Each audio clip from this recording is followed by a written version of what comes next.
Sterile Millionaire freezes when he sees his ex with two little girls who have the same birthmark as him. Comment below where in the world you're watching from. And get ready for a story that will touch your heart. The crisp December air carried the scent of approaching snow as Michael Reynolds stepped out of his gleaming black Bentley. At 42, he embodied success, impeccably dressed in a tailored charcoal suit that complemented his salt and pepper hair and commanding presence. The maitre d' of Le Chateau, Manhattan's most exclusive restaurant, greeted him by name. "Your usual table, Mr. Reynolds?" Michael nodded, his mind elsewhere. Today marked 5 years since his divorce from Sophia. 5 years since the devastating news that had shattered their marriage, the confirmation of his sterility. The doctors had been emphatic. He would never father children. As he settled at his corner table overlooking the twinkling city lights, Michael couldn't help but reflect on the emptiness that success couldn't fill. The Reynolds empire, built by generations before him and dramatically expanded under his leadership, meant little without someone to pass it to. "Your usual, sir?" The sommelier appeared with a bottle of 1982 Bordeaux. "Yes, Thomas." "Thank you," Michael replied, loosening his Italian silk tie. The weight of his Uncle Vernon's words from that morning's meeting still hung heavy in his mind. Family businesses require family. Without heirs, what's the point of all this, Michael? The restaurant buzzed with the quiet conversations of New York's elite, but Michael barely noticed until a familiar laugh cut through the ambient noise. A laugh he hadn't heard in 5 years but would recognize anywhere. Sophia. She stood at the entrance, radiant in a simple blue dress that highlighted her golden brown hair. She looked just as beautiful as the day they'd met 15 years ago. But she wasn't alone. 2 identical little girls, no older than 4, stood on either side of her, twins, with matching cream-colored dresses and ribbon-tied ponytails. Something about them made Michael's heart contract painfully in his chest. As they were led to their table, one of the girls turned, exposing her right forearm as she reached for a dropped toy. Michael froze, his wine glass suspended halfway to his lips. There, just below her elbow, was a distinctive crescent-shaped birthmark, identical to the one on his own arm. The same birthmark his father had and his grandfather before him. The Reynolds mark, unmistakable in its shape and location. The glass slipped from Michael's fingers, shattering against the hardwood floor. Heads turned, including Sophia's. Her face drained of color as their eyes met across the room. In that moment, Michael's world collapsed around him. The medical reports, the divorce, the years of mourning the children he thought he could never have. It had all been a lie. Those little girls with Sophia's smile and his family's birthmark, they were his daughters, and he had never known they existed. Michael sat frozen in his penthouse office, staring at the manila folder on his desk. 3 days had passed since the restaurant encounter, and he'd barely slept, his mind a tornado of questions and disbelief. The private investigator he'd hired had worked with remarkable efficiency. "It's all there, Mr. Reynolds," said Frank Donovan, a former NYPD detective whose discretion came at a premium price. "Birth certificates, medical records, preschool enrollment, everything confirms it." Michael opened the folder with trembling hands. The birth certificates named Emma and Lily Winters, born 4 years and 3 months ago at New York Presbyterian. Mother, Sophia Winters. Father, listed as unknown. "And you're absolutely certain?" Michael's voice was barely audible. "DNA doesn't lie, sir. The sample from the ice cream spoon the older twin, Emma, used in the park yesterday is a 99.9% match to yours. They're your daughters." Michael stared at the photographs, the girls on swings, holding Sophia's hands, laughing in matching yellow raincoats. His daughters. The word felt foreign yet instinctively right. "How?" he whispered, though the question wasn't really directed at Donovan. "According to my sources, Ms. Winters discovered her pregnancy approximately 6 weeks after your separation. She attempted to contact you multiple times, including through your personal assistant and family lawyer." Michael's head snapped up. "That's impossible. I never received any messages." "The report includes detailed phone records," Donovan replied. flipping to a page of meticulously documented calls. There's more. Ms. Winters apparently received a letter, supposedly from you, stating you were aware of the pregnancy but wanted no involvement with the children. The letter included a substantial check for medical expenses and a legal document waiving all paternal rights. I never wrote any such letter, Michael hissed, anger replacing shock. Someone intercepted her messages and responded as me. His mind immediately went to his uncle Vernon, the family patriarch who'd stepped in after Michael's parents died. Vernon, who controlled the flow of information to Michael. Vernon, who had insisted on accompanying him to that final fertility consultation where the doctor, Vernon's longtime golf partner, had delivered the devastating sterility diagnosis. There's something else you should know, Donovan added, his expression grave. According to my source at New York Presbyterian, Ms. Winters experienced complications during delivery. She needed an emergency blood transfusion. She tried reaching you again, desperate to know your blood type and family medical history. Michael felt physically ill. And let me guess, she received another message supposedly from me. Donovan nodded. A legal threat this time, warning that any further attempts to contact you would result in litigation. Michael stood abruptly, moving to the floor-to-ceiling windows overlooking the city. Somewhere out there were his daughters, flesh of his flesh, blood of his blood, who had never known their father. And Sophia, who believed he had coldly rejected his own children. What does she tell them? He asked quietly. About their father. According to their preschool records, she simply says he lives far away.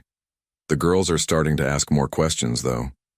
The teacher's notes mention they've been drawing family pictures with a dad-shaped empty space. Something broke inside Michael.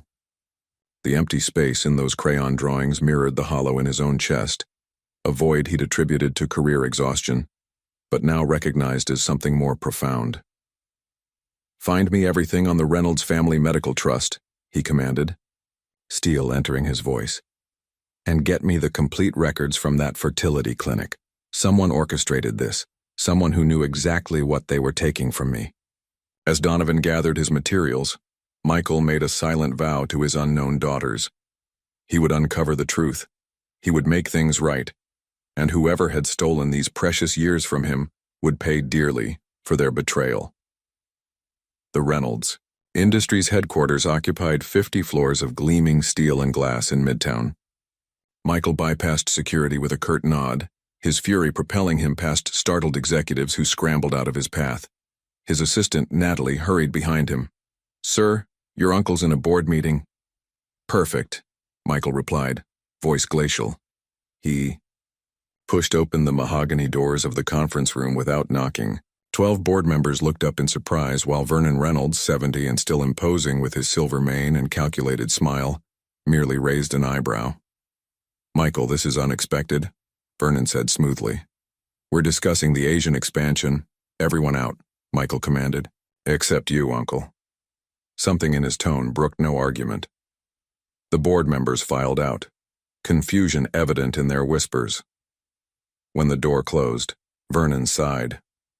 Dramatic entrances were always your specialty. What couldn't wait until dinner? Michael tossed the manila folder onto the polished table. Photographs of Emma and Lily scattered across the surface. You knew, Michael stated flatly.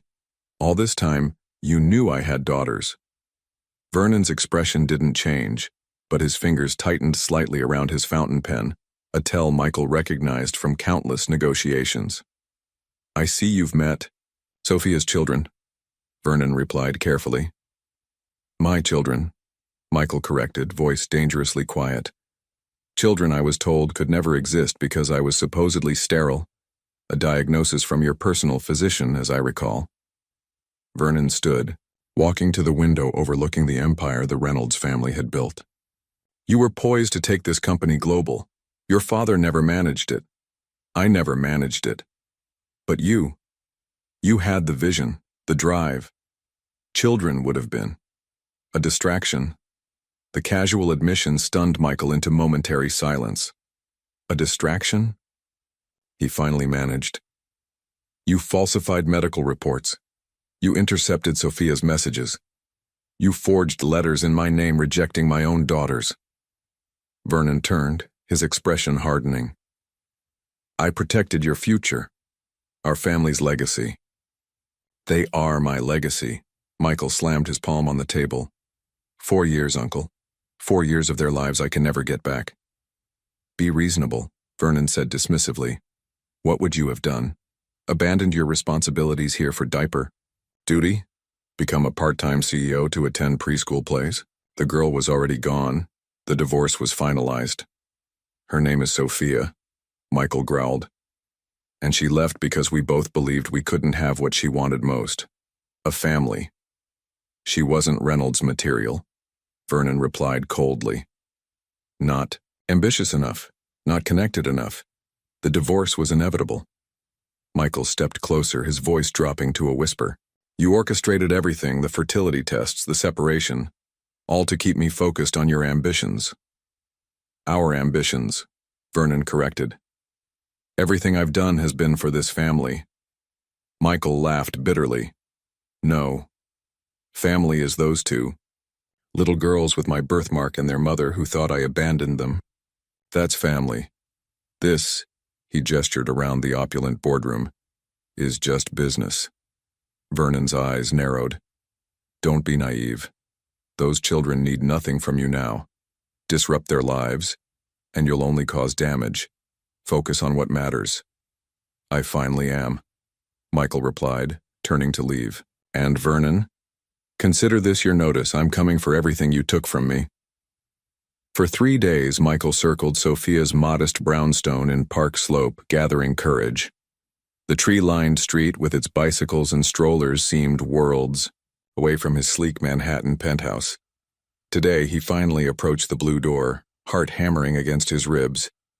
Before he could knock, the door swung open. Sophia froze, grocery bags in hand, her expression shifting from surprise to wariness. Michael, Sophia, he replied softly. May I help with those? She hesitated, then nodded slightly. He took the bags, following her inside. The apartment was warm and lived in. Colorful drawings adorned the refrigerator. Tiny shoes lined the entryway, and picture books spilled across the coffee table. The girls are at their dance class, Sophia said, unpacking groceries with methodical precision, which I assume is why you're here now. I wanted to talk to you first, Michael admitted, without frightening them. Sophia's hand stilled. You know. I know that I have daughters, he confirmed. What I don't know is why you believed I wanted nothing to do with them. She turned, eyes flashing. The letter, Michael, the legal threats. The check that paid for their delivery when there were complications. I never sent any letter, or check, or threats.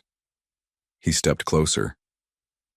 Sophia, I swear on my parents' graves, I never knew you were pregnant. Vernon intercepted your messages and responded as me. Her skepticism was evident. And the medical record stating you're sterile? Falsified. My uncle's work, again. He thought children would distract me from the company, from his vision for the Reynolds legacy. Sophia leaned against the counter, processing his words. That's monstrous, Michael finished. Yes. Why should I believe you? Because you knew me, Sophia. We were married for 6 years. Whatever went wrong between us, would I really reject my own children? Uncertainty flickered across her face. I don't know what to believe anymore. Then believe this. Michael pulled out his phone, showing her documentation from his private investigator. Vernon's been manipulating both of us for years. These are phone records showing your calls to me that never reached me. Bank transfers from Reynolds' accounts to the fertility specialist who lied to us. Sophia examined the evidence, her professional training as a former legal assistant evident in her methodical review. What do you want, Michael? She finally asked. A chance, he replied simply.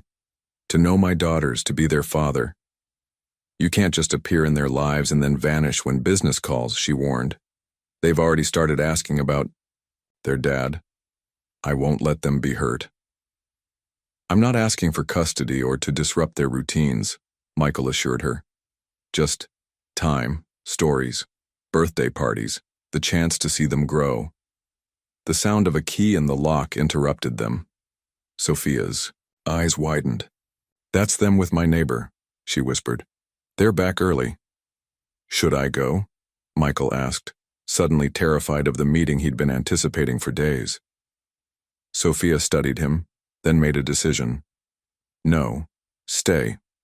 But follow my lead." The door burst open and the twins tumbled in wearing matching pink tutus, their energy filling the apartment instantly. "Mommy!" "Teacher said we're the best spinners in class," one exclaimed, then stopped short at the sight of Michael. "Girls, this is. An old friend of Mommy's," Sophia said carefully. "Mr. Reynolds." Michael knelt down to their level, his throat tight with emotion as he looked into faces that mirrored his own eyes. "Hello," he managed, his voice unsteady. "Which one of you is Emma and which is Lily?" The slightly taller twin stepped forward bravely. "I'm Emma. I'm 7 minutes older." She pointed to the birthmark on her arm.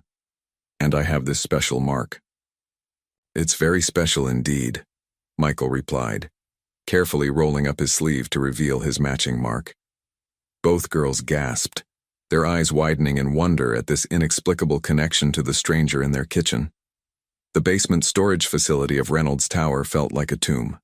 Michael hadn't been down here in years, but he remembered his father bringing him as a child, explaining the importance of preserving family history.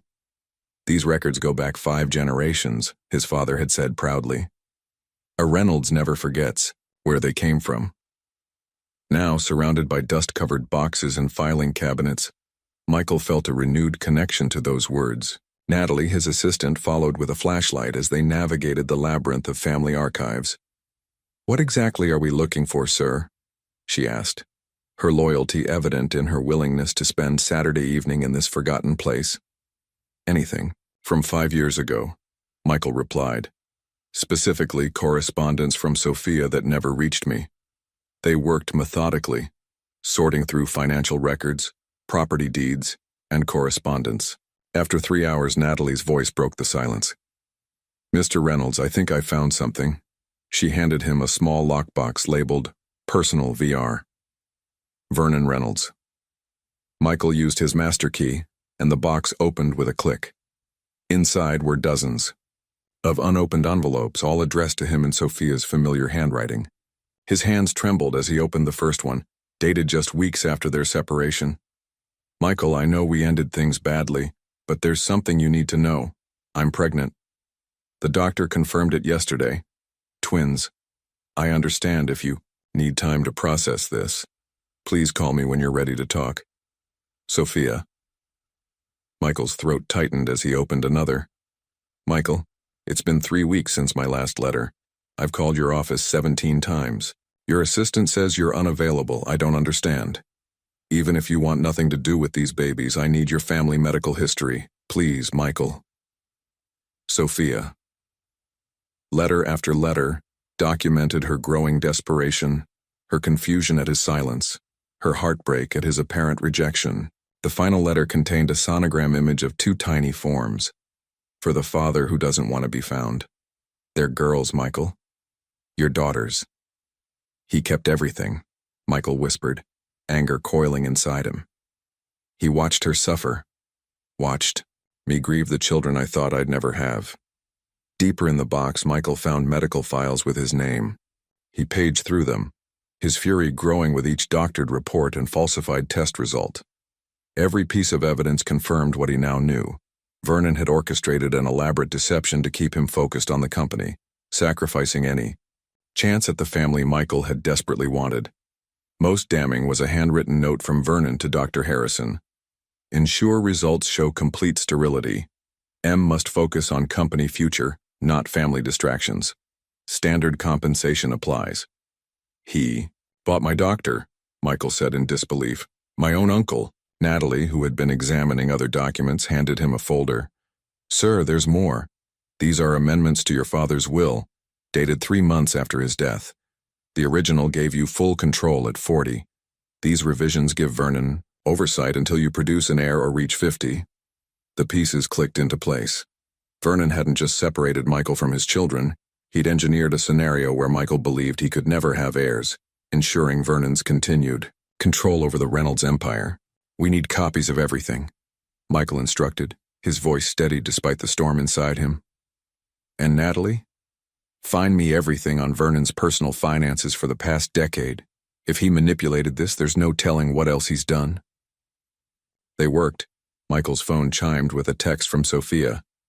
"Girls asking if you're coming to read bedtime stories again tomorrow." Despite everything, Michael smiled. In just 2 weeks, he'd gone from stranger to eagerly anticipated guest in his daughters' lives. Vernon had stolen 4 years, but he wouldn't take another day. The headline glared from Michael's tablet screen over morning coffee. "Reynolds heir suffering mental break. Sources close to executive cite erratic behavior." The article quoted anonymous insiders describing Michael's sudden obsession with a non-existent family and dangerous paranoia toward trusted advisors. Michael's phone rang, his PR director frantic. 3 more publications picked up the story, sir. Reuters is requesting comment on rumors you're being evaluated for psychiatric care. Before Michael could respond, another call beeped through. His largest Middle Eastern investor. "Mr. Reynolds, we're concerned about these reports. Perhaps we should delay our partnership announcement." By noon, Michael had weathered 12 similar calls. The Reynolds stock had dropped 8 points. Vernon's strategy was clear. Undermine Michael's credibility before he could expose the truth. "Sir," Natalie interrupted, her expression grave. "Ms. Winters is here." Sophia stormed into his office, her face pale with anger. She slapped a thick envelope on his desk. "What is this?" she demanded. Michael opened it, finding documents for a $10 million trust fund, international passports for Sophia and the twins, and property deeds to a villa in Switzerland, all arranged by Vernon Reynolds. "I didn't send this," Michael said quietly. "Your uncle's assistant delivered it personally," Sophia replied, with a message that it would be better for everyone if the girls and I relocated immediately. She mentioned unfortunate media attention if we stayed. Michael's jaw tightened. "Vernon's trying to remove you before I can establish legal paternity." "Is that what you're doing?"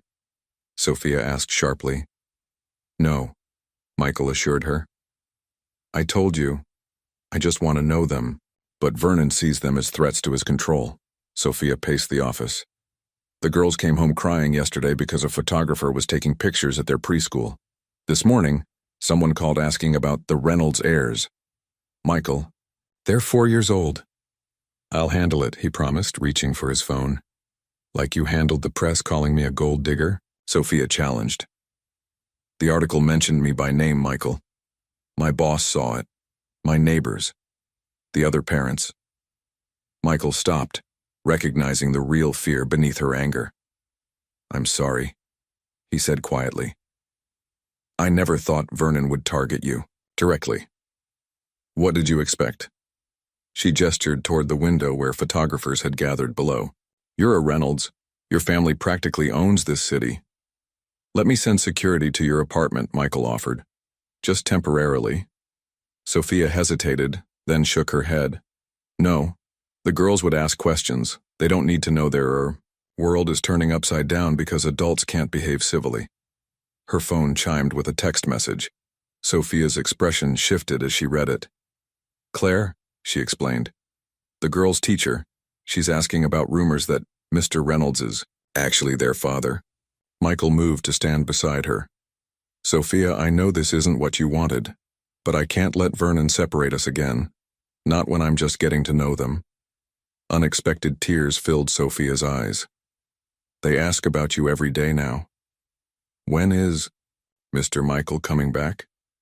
Can Mr. Michael take us to the carousel again?" She looked up at him. "I don't know how to protect them from this storm you've brought into our lives." "We'll protect them together," Michael said firmly. "I won't let Vernon use them as pawns in his game. I promise you that." For the first time since their divorce, Sophia didn't pull away when he touched her arm. Instead, she looked directly into his eyes. "Don't make promises to me, Michael. Make them to your daughters." They're the ones who'll be devastated if you disappear from their lives again. Golden afternoon light bathed the playground as Michael watched Emma tentatively climb the spiral slide. Lily had already conquered it 3 times, but Emma approached challenges with careful deliberation, a trait Michael recognized from his own childhood. "You can do it, Emma," Lily cheered from below, her ponytail bouncing with excitement. Emma hesitated at the top, her small fingers gripping the metal sides. "I'm scared," she called down, lower lip trembling. Before Sophia could react from her bench nearby, Michael moved to the slide's base. "It's okay to be scared," he called up gently, "but I'm right here to catch you." Emma studied him with solemn eyes. His eyes. Then she took a deep breath and pushed off. Her delighted squeal filled the air as she spiraled down, landing safely. In Michael's waiting arms. "I did it," she exclaimed, beaming with pride. "You were so brave," Michael told her, his heart swelling as her arms instinctively wrapped around his neck. "Again," she demanded. But as he set her down, her foot caught on the playground mulch. She stumbled, scraping her knee with a sharp cry of pain. Michael's reaction was instantaneous. He scooped her up, carried her to a bench, and gently examined the minor scrape. Without thinking, he pressed a gentle kiss to her knee. "There," he said softly. "That's how my dad used to make my hurts better." Emma's tears stopped immediately. She regarded him with wide, curious eyes. "Did your daddy take care of you when you got hurt?" The innocent question landed like a physical blow. "Yes," Michael answered, voice thick with emotion. "He was very good at that." "Where's your daddy now?" Lily asked, appearing beside them. Michael swallowed hard. "He went to heaven when I was a little older than you." "Like our daddy?" Emma asked innocently. Michael froze, eyes darting to Sophia, who had joined them. The question hung between them, loaded with unspoken truths. "Your daddy isn't in heaven, sweetheart," Sophia said carefully. "He's just been away." "Far away?" Lily pressed. "Yes," Sophia answered, "but not as far as we thought." The twins exchanged one of those mysterious looks that identical siblings sometimes share, a silent communication that needed no words. Later, after the girls had been tucked into bed, Sophia invited Michael to stay for coffee. She pulled out a worn photo album and placed it between them on the kitchen table. "They should know their father," she said quietly. "I've been thinking about it since you came back. They deserve the truth." Michael opened the album with reverent hands. The first page showed Sophia in a hospital gown, her face exhausted but radiant, holding 2 tiny bundles. "November 12th, she explained. "They were 6 weeks early. Lily came first, then Emma." Page after page documented moments he'd missed, their first smiles, first steps, first birthdays. His vision blurred with tears. "I should have been there," he whispered. "You're here now," Sophia replied, and for the first time, her tone held, no accusation, only acceptance. She reached into a drawer and pulled out a small USB drive. "There's video too if you want to see it." Michael closed his eyes briefly, overwhelmed by her gesture. This wasn't just documentation of their daughters' lives. It was Sophia sharing the memories she'd captured alone, allowing him to witness what he'd missed. "Thank you," he said simply, the words entirely inadequate for the gift she was offering. As he reached for the drive, their fingers brushed. For a moment, they were just 2 parents sharing the wonder of the little lives they'd created. Before Vernon's manipulations, before the bitter divorce, before the years of separation, the twins' question echoed in his mind. "Where is our daddy?" Soon, he promised silently, they would know the full truth. Michael stared at the quarterly report spread across his desk. The numbers painted a troubling picture. 3 major investors had pulled out in the past week, citing leadership concerns. Vernon's campaign was working faster than anticipated. His phone buzzed with a text from Sophia. "Girls' ballet recital tomorrow, 4 p.m. They're asking if you're coming." A smile broke through his worry. In just 6 weeks, he'd gone from stranger to fixture in the twins' lives. He'd been there for playground visits, story times, and Sunday morning pancakes. They didn't yet know he was their father, but the connection was undeniable. Wouldn't miss it, he texted back. A knock interrupted his thoughts. Natalie entered with a concerned expression. The board's called an emergency meeting. Tomorrow at 4 p.m. Michael's heart sank. Vernon's timing is impeccable as always. Sir, they're discussing a vote of no confidence, Natalie warned. Vernon's convinced half the board you're unfit to lead. Reschedule it, Michael ordered. I tried. Vernon insisted it's non-negotiable. Michael's jaw tightened. Then they'll have to vote without me. My daughters come first. The word felt natural now. Daughters. His priorities had shifted so dramatically that the company that once consumed him now seemed secondary to two little girls in tutus. The next afternoon, Michael slipped into the community center auditorium, just as the lights dimmed. He spotted Sophia saving him a seat, her smile warm as he navigated the crowded row. You made it, she whispered, genuine pleasure in her voice. Of course, he replied, ignoring the dozens of missed calls from the boardroom. The curtain rose to reveal 20 preschoolers in sparkly costumes. Emma and Lily stood front and center, their expressions serious with concentration as they followed the simple choreography with varying degrees of success. Michael's chest tightened with a pride so fierce it caught him off guard. When Emma stumbled, slightly and recovered with determined dignity, he had to swallow back unexpected tears. After the performance, the twins rushed toward them, pink tutus bobbing through the crowd. Did you see us? Lily demanded, launching herself into Michael's arms. We were butterflies, Emma added, her eyes seeking his approval. The most beautiful butterflies I've ever seen, Michael assured them, his board meeting completely forgotten. As they walked toward the exit, a woman approached. Claire, the twins' preschool teacher whom Michael had met briefly before. Ms. Winters, could I speak with you? She asked, her eyes darting nervously to Michael. Sophia nodded, stepping aside with Claire while Michael helped the girls into their jackets. When Sophia returned, her expression had hardened. What is it? Michael asked. Claire's concerned about your sudden appearance in the girls' lives, Sophia explained quietly. She saw the articles about Reynolds Industries' unstable heir. She thinks you might be disruptive. The word stung. I'm their father, he replied, keeping his voice low so the twins wouldn't hear. A father they've only known for 6 weeks, Sophia reminded him gently. You're still Mr. Michael to them. And now there are photographers outside their school, reporters calling their teacher and rumors everywhere.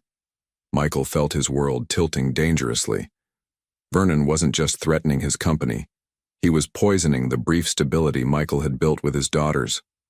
I'll fix this, he promised. Sophia's eyes softened. I see how much you love them. But they've had a stable life until now. If this gets worse... She didn't finish, but her meaning was clear. She would protect the girls at any cost, even if it meant keeping them from him. As they walked toward the exit, Michael's phone lit up with a text from Natalie. Board voted 8-5. Vernon named interim CEO pending your psychological evaluation.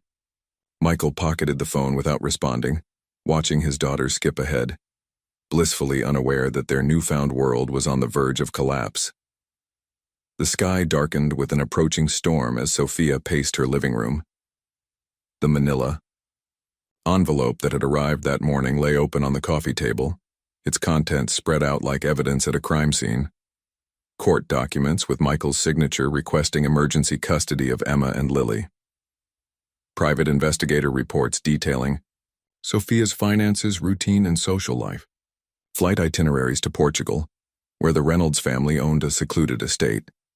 Most damning was a draft press release announcing Michael's intention to relocate with his newly discovered heirs to provide them the advantages of the Reynolds legacy. The betrayal cut deep. She'd begun to trust him again, allowed him into their carefully constructed life, watched her daughters grow attached to the father they still didn't know was theirs. Her phone rang. Claire again. The third call that day. I'm fine, Sophia answered, her voice steadier than she felt. No, the girls are with my mother today. The doorbell rang, sending her heart racing. Through the peephole, she saw Michael, rain-soaked and looking concerned. She opened the door but blocked his entry. "You have some nerve coming here." Confusion crossed his face. "Sophia, what's wrong? I've been calling all day." "As if you don't know," she hissed, pulling him inside but away from the stairs where little ears might overhear. "How could you, Michael? After everything you said about just wanting to know them? About respecting our life?" "What are you talking about?" She thrust the custody documents into his hands. "Were you planning to tell me before or after you kidnapped them to Portugal?" Michael scanned the papers, his face draining of color. "I never filed these," he said quietly. "This isn't my signature." "It looks exactly like your signature," Sophia countered. "And your family lawyer's firm is listed." "Vernon," Michael realized, his expression hardening. "He's escalating. Stop blaming everything on Vernon." Sophia's voice cracked with emotion. "You're a grown man who waltzed back into our lives making promises about changed priorities. Meanwhile, you're plotting to take my daughters across an ocean." "Our daughters," Michael corrected automatically, then immediately regretted it as Sophia's eyes flashed with renewed anger. "You haven't earned." "That right," she whispered furiously. "Not legally, not emotionally. 4 years, Michael. 4 years I've been their entire world while you built your empire. 6 weeks of weekend visits doesn't make you their father." The words landed like physical blows. Michael reached for the documents again, examining them more carefully. "Look at the filing date," he urged. "Last Thursday. I was with you and the girls at the Central Park Zoo, remember? Emma was scared of the penguins, and Lily wanted to bring one home." Uncertainty flickered across Sophia's face. "The signature's forged," Michael continued. "Vernon's trying to drive us apart because he knows together we could expose what he did." "Why should I believe you?" Sophia asked, but her tone had lost some certainty. "Because I made a promise to you and to Emma and Lily," Michael said quietly. "I would never take them from their home, from their mother." His phone chimed with an alert. Michael glanced down and froze. "What now?" Sophia demanded. Michael wordlessly turned his phone toward her. On the screen was a breaking news alert. Reynolds Industries executive filed for psychological evaluation. Sources say paranoid delusions about secret family prompted board action. "He's painting me as unstable," Michael said grimly. "If these custody documents get filed, it seals the narrative. I'm either a calculating villain trying to steal children from their mother, or I'm mentally unfit. Either way, I lose the company and access to the girls." Sophia finished, her anger giving way to understanding. The sound of small footsteps on the stairs made them both turn. Emma and Lily stood in matching pajamas, having returned from their grandmother's earlier than expected. "Why are you fighting?" Lily asked, her lower lip trembling. "Are you going away again, Mr. Michael?" Emma added, clutching her stuffed rabbit tighter. The adults exchanged a look of shared concern. Whatever their conflict, the twins shouldn't bear its weight. "No more visits," Sophia said quietly. "For Michael's ears only. Not until this is resolved. I won't have them caught in the crossfire." The devastation on Michael's face was evident, but he nodded slightly. The girls' well-being had to come first. "I'm not going anywhere," he told the twins with a forced smile, knowing it was a promise he might not be able to keep. The beach house on Long Island's North Shore stood as a silent sentinel against the October wind. Michael hadn't visited in 15 years, not since the summer before his father died. Back then, it had been filled with laughter, his mother's piano playing, his father's terrible jokes at the barbecue. Now, as he pushed open the creaking door, the musty scent of abandonment greeted him.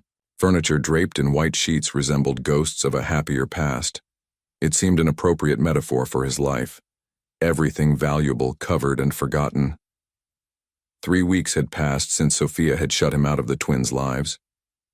3 weeks of unanswered calls, of driving past their brownstone hoping for glimpses of the daughters who'd so quickly become his world. His only updates came from his private investigator, who confirmed the girls were safe, but asking daily when Mr. Michael would return. Vernon's victory was nearly complete. The board had officially suspended Michael pending psychological evaluation. His access to company accounts had been restricted. Old friends suddenly found reasons to be unavailable when he called.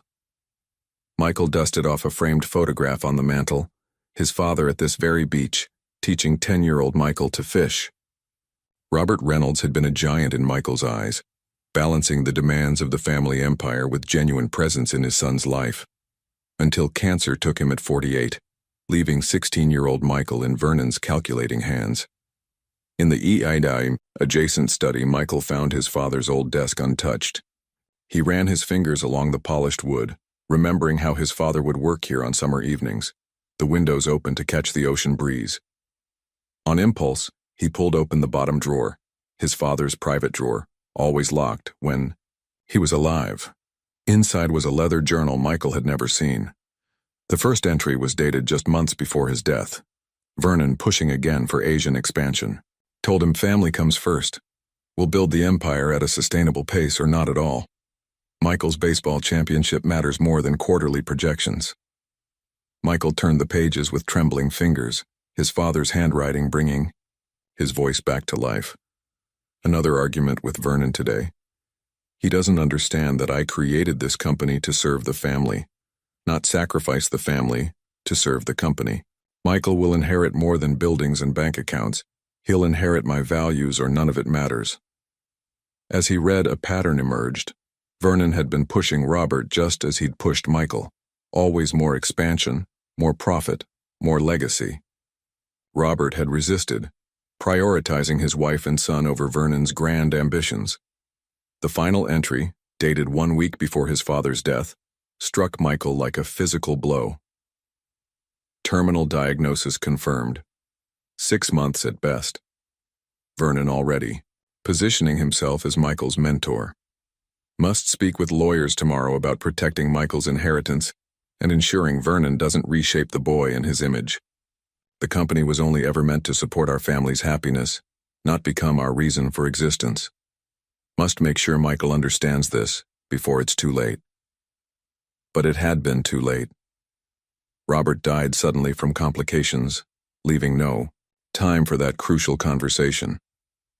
Instead, Vernon had stepped in, molding the grieving teenager into his vision of a Reynolds heir, work-obsessed, emotionally detached, company first. Michael closed the journal, understanding finally dawning. His father had never intended the Reynolds legacy to be measured in acquisitions and stock prices. The true inheritance had been love, family, presence, everything Vernon had systematically stripped from Michael's life. His phone chimed with a text from Natalie. Found something important? Meeting tomorrow? Michael sent a quick affirmative reply, then returned to the living room. He uncovered the grand piano his mother had loved, ran his fingers across the dusty keys, and made a decision. He wouldn't just reclaim his company from Vernon. He would reclaim the legacy his father had actually intended for him, one where family came first, where a child's baseball game trumped board meetings, where little girls in tutus never had to wonder where their father had gone. For the first time in 3 weeks, Michael felt clarity cutting through his despair. This wasn't just about exposing Vernon's manipulation. It was about becoming the man his father had wanted him to be, the father Emma and Lily deserved. The cafe near Central Park was deliberately public, a place where Vernon's people couldn't easily eavesdrop. Michael arrived early, choosing a corner table with a view of both entrances. He'd barely slept, his father's journal entries replaying in his mind throughout the night. Natalie appeared precisely on time, her normally polished appearance slightly disheveled. She clutched a leather portfolio to her chest like a shield. "I've been followed," she said without preamble, sliding into the seat across from him. "Vernon's security team. I had to take 3 different subway lines to lose them." "Are you sure you want to do this?" Michael asked. "Vernon won't hesitate to destroy your career." She straightened her shoulders. "My father worked for Reynolds Industries for 30 years. When he got sick, your father covered his medical expenses without hesitation. I owe this to both of you." From the portfolio, she extracted a silver USB drive. "What am I looking at?" Michael asked. Everything, Natalie replied. I accessed Vernon's private server using his executive login. He still uses your grandmother's birthday as his password. 15 years of secrets, all documented. She placed a tablet between them, voice dropping to a whisper. This first file is from 5 years ago. It's a recorded meeting between Vernon and Dr. Harrison discussing your fertility tests. Michael watched, jaw clenched, as his uncle and the doctor he'd trusted calmly discussed falsifying medical results. Vernon's words were chillingly clear. Make sure the diagnosis is absolute sterility, nothing that leaves room for hope or second opinions. There's more, Natalie continued, swiping to another file. This is from 4 years ago. Vernon instructing his assistant to intercept all communications from Sophia. The video showed Vernon reading Sophia's letters aloud, mocking her increasingly desperate pleas for contact. The twins were born with respiratory issues, Natalie explained. Sophia tried to reach you from the hospital. Vernon ordered the calls, blocked and sent a cease and desist letter in your name. Michael's hands clenched into fists. They could have died without proper family medical history. That's not all, Natalie said gravely. I found financial records. For 15 years, Vernon has been siphoning company funds into offshore accounts. Nearly $300 million is missing, disguised as failed ventures and write-offs. Michael's mind raced. That's why he was so desperate to maintain control. He knew an independent audit would expose the theft. The board doesn't know, Natalie confirmed. Vernon's been doctoring reports for years. Even the annual independent audit is compromised. The auditor's son mysteriously received a full scholarship to Harvard, courtesy of a Reynolds charitable foundation that doesn't actually exist. A new message appeared on the tablet, an email from Sophia to Michael's personal account sent that morning. Natalie looked as surprised as he was. I set up alerts for any communications between you two, she explained. This just came through. Michael opened the message with trepidation. Michael, the girls cry for you every night. Emma won't touch her bedtime stories, saying they're only special when you read them. I don't know what's true anymore, but I know what I see in their eyes when they ask for you. My mother is watching them this afternoon. I'll be home at 2. If you still want to be part of their lives, we need to talk. Sophia. Hope surged through him for the first time in weeks. He checked his watch, just past noon. There's one more thing you need to see, Natalie said, pulling up a final document. Vernon's scheduled an emergency board meeting tomorrow to announce your voluntary resignation due to health concerns. He's already drafted a press release. Michael studied the fabricated statement supposedly from him, citing stress-induced mental instability and a desire to seek treatment abroad, conveniently removing him from the country. He's made one critical mistake, Michael said, a plan forming in his mind. The annual shareholders meeting is tomorrow before his emergency board session. Every major investor will be there, expecting to hear from me. Vernon moved your presentation to the afternoon slot, Natalie warned. His people are guarding the agenda. Then we'll arrive early, Michael replied, determination hardening his voice. It's time everyone learned exactly what kind of man has been running Reynolds Industries. The Reynolds Industries auditorium buzzed with anticipation. Shareholders, executives, and financial press filled every seat, drawn by rumors of major announcements and corporate restructuring. Security guards positioned at every entrance maintained tight control over who entered. Vernon's men, all watching for Michael. They weren't watching for a delivery truck, however. Michael and Natalie slipped in through the catering entrance using staff badges Natalie had arranged through an old contact. Vernon's already inside, Natalie whispered, guiding Michael through back hallways she'd memorized during her years as an assistant. He's meeting with key investors in the executive lounge. Perfect, Michael replied, checking his watch. That gives us 15 minutes to set up. They reached the control room overlooking the auditorium. The young technician startled at their entrance but relaxed when Natalie explained they needed to test some presentation slides. Within minutes, they had loaded the files from Natalie's USB drive into the system. At precisely 9 a.m., the auditorium lights dimmed.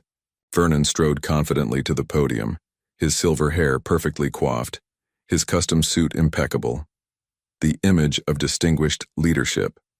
Ladies and gentlemen, thank you for joining us for Reynolds Industries' annual shareholder meeting, he began smoothly. I regret to inform you that Michael Reynolds sends his apologies for his absence today. His health concerns. I think I can speak for myself, Uncle.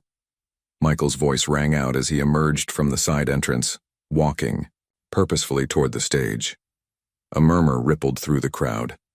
Vernon's composure slipped momentarily before his practiced smile returned. Michael, what a pleasant surprise. We weren't expecting you given your condition. Michael took position at the second microphone. My condition is excellent, thank you. In fact, I've never seen things more clearly. He turned to address the assembled crowd directly. I apologize for the unconventional entrance, but certain parties have been working diligently to keep me away from this podium today. I think you'll understand why in a moment.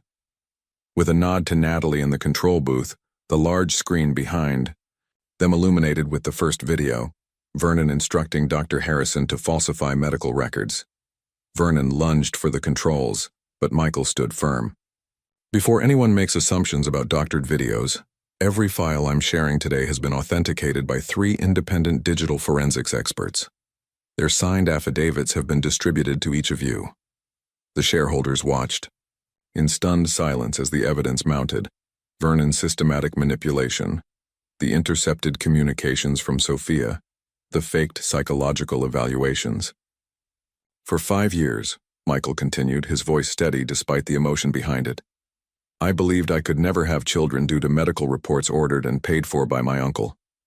Meanwhile, my twin daughters were born without my knowledge, their mother's attempts to reach me deliberately blocked. Vernon grabbed the microphone. This is absurd. Michael has been under tremendous stress, fabricating conspiracy theories. The financial records, Vernon, Michael interrupted calmly. Should we discuss those next? The $300 million missing from company accounts? The offshore transfers? The falsified audit reports? The color drained from Vernon's face as the screen displayed meticulously documented financial transactions. Money flowing from Reynolds Industries into shell companies controlled by Vernon Reynolds. This company was built by my grandfather and expanded by my father with integrity and vision, Michael told the stunned audience. For 15 years, it has instead been used as a personal piggy bank by a man who sacrificed my family, my future, and your investments for his own gain. Vernon abandoned any pretense of composure. You ungrateful child, everything I did was for this company. Your father was weak, putting family picnics above billion-dollar opportunities. I made Reynolds Industries what it is today. His unintended confession echoed through the silent auditorium. In that moment, the mighty Vernon Reynolds, architect of financial empires and manipulator of lives, finally revealed himself for what he truly was. Michael's voice remained calm, controlled. Ladies and gentlemen, the board will receive comprehensive documentation of all allegations, along with my formal request for Vernon Reynolds' immediate removal and a full financial investigation. He turned to his uncle one final time. You stole my family from me, Vernon. You won't steal my father's legacy, too. The aftermath of the shareholders' meeting unfolded rapidly. Vernon was escorted from the building by security. The board unanimously voted to suspend him pending investigation, and financial auditors descended upon Reynolds Industries like a storm. Michael found himself reinstated as CEO by unanimous vote, but this victory felt hollow compared to what truly mattered. 3 days of unsuccessful attempts to reach Sophia had left him anxious. His calls went straight to voicemail, his messages unanswered. The private investigator reported that neither Sophia nor the girls had been seen at their brownstone since the morning of the shareholders' meeting. On the 4th day, Michael received an anonymous envelope. Inside was a single photograph. Sophia and the twins boarding a private plane, their faces drawn with exhaustion. Scrawled across the back in Vernon's unmistakable handwriting, "You won the company. I win the rest." Cold dread washed over Michael. Vernon had made his final move, taking the one thing Michael couldn't bear to lose. His phone rang with an unfamiliar number. "Hello, Michael." Vernon's voice was eerily calm. "Enjoying your empty victory?" Where are they? Michael demanded, signaling frantically to Natalie to trace the call. Safe, Vernon replied. Embarking on their new lives with every advantage money can provide, Sophia was quite amenable once I explained the educational opportunities for the girls in Switzerland. The estate there is lovely this time of year. She would never agree to leave with you, Michael said with more confidence than he felt. Vernon's laugh was cold. She didn't leave with me. She left because of you. All it took was showing her the custody papers you were planning to file next week. More forgeries, Michael spat. Details Vernon dismissed. The point is she believed them. After all, you're a Reynolds. Power and control are in your blood. Michael closed his eyes, fighting for calm. What do you want, Vernon? A simple exchange. Your public resignation citing health reasons, naming me as your successor. Retraction of all allegations. In return, I'll tell you where to find your precious little family. The line went dead before Michael could respond. His phone chimed with a text from an unknown number. Don't trust him. Lake House. Come alone. As Sophia. His heart raced. The Lake Placid property was one of the Reynolds family's more secluded holdings, a place Vernon would consider secure for his endgame. Cancel my meetings, Michael told Natalie, and contact the FBI agent handling Vernon's case. Tell her I may have located our missing witnesses. The drive to Lake Placid took 3 agonizing hours. As he approached the property, Michael killed the headlights, parking a quarter mile from the main house. The security system recognized his biometrics, allowing silent entry through a side door. Voices drifted from the great room, Vernon's impatient tone, and a woman's terse responses. Michael moved silently down the hallway, years of Vernon's forced hunting trips finally serving a purpose. The documents are prepared, Vernon was saying. Once Michael signs, we release the trust fund. $5 million each for the girls, 10 for you. A fresh start far from here. And if he doesn't sign? Sophia asked, her voice tight with controlled fear. Then things become unpleasant. Vernon replied coldly. The psychological evaluation I've arranged would find him unfit for custody or corporate leadership. The girls would never know their father. A shame, really. Michael stepped into the doorway, his voice steady. Always the ultimatums, Uncle. Vernon, some things never change. Vernon recovered quickly from his surprise, gesturing to a guard positioned near the staircase. Perfect timing. The girls are asleep upstairs, completely unaware their world is about to change. Michael's eyes found Sophia's, a silent question passing between them. Her slight nod confirmed. The twins were indeed here, unharmed. No more games, Vernon, Michael said, stepping further into the room. The FBI has been notified of your location. Financial crimes, kidnapping, extortion. You'll never see the outside of a prison. Vernon's smile didn't waver. By the time they arrive, we'll be gone, unless, of course, you're prepared to make a different arrangement. He slid a document across the table. Michael's resignation letter, already prepared. Sign it, Vernon commanded. Renounce all claims to Reynolds Industries and to your daughters. In return, they get to grow up with their mother, financially secure but far from your influence. Michael glanced at Sophia, whose eyes glistened with unshed tears. He threatened the girls, she whispered. Said if I didn't cooperate, you'd lose custody and never see them again. Something shifted in Michael then, a clarity that washed away hesitation. The company, the fortune, the power, none of it mattered compared to 2 little girls sleeping peacefully upstairs. I'll sign, he said simply. Vernon's triumphant expression was almost comical as Michael took the pen. But instead of signing the resignation, Michael wrote something else entirely, a brief addition that transformed the document. He slid it back to Vernon, whose expression darkened as he read it. Effective immediately, I hereby establish the Reynolds Family Foundation, transferring 51% of my personal Reynolds Industries shares to a trust dedicated to reuniting separated families. Vernon Reynolds is permanently removed from any position within Reynolds entities. You can't do this, Vernon sputtered. I already have, Michael replied calmly. The board approved the foundation charter yesterday. The share transfer was completed this morning. Reynolds Industries is no longer about empire building, it's about second chances. The sound of approaching sirens filtered through the windows. Vernon lunged for the door but found his security detail already being handcuffed by FBI agents. As Vernon was led away, Michael turned to Sophia. "I meant what I wrote," he said quietly. "The money, the company, none of it matters without family. My father understood that. I finally do too." Sophia's expression softened.